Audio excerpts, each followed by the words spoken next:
cosa nasce da un'idea di un po' di amici di Follina, tra cui, scusate, ma uno di questi è venuto a mancare.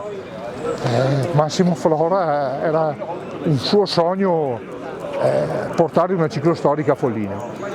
Ci siamo messi di buona lena e ci siamo riusciti. È 2 anni che siamo fermi causa Covid. Oggi c'è una bella presenza, tantissima gente da tutta Italia, da Trentino Alto Adige, l'Emilia Romagna.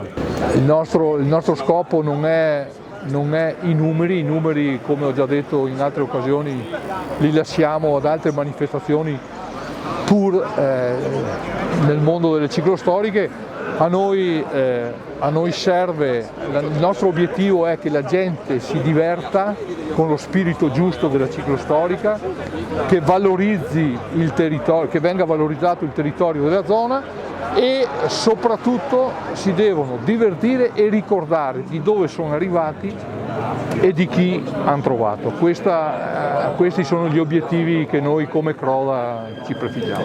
Una forte emozione perché è un appuntamento che abbiamo aspettato da tanto, dopo 2 anni che non si teneva.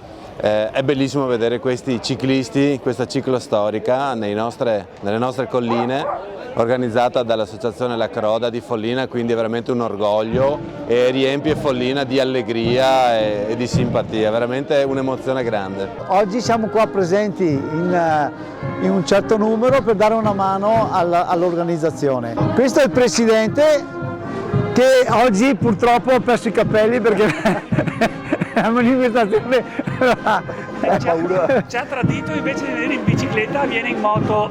Certo. Serve anche uno in moto. È un po' un scansafatiche a dire la verità, però dobbiamo ottenerlo lo stesso. E viva il gruppo alle 9 se non piove! Viva.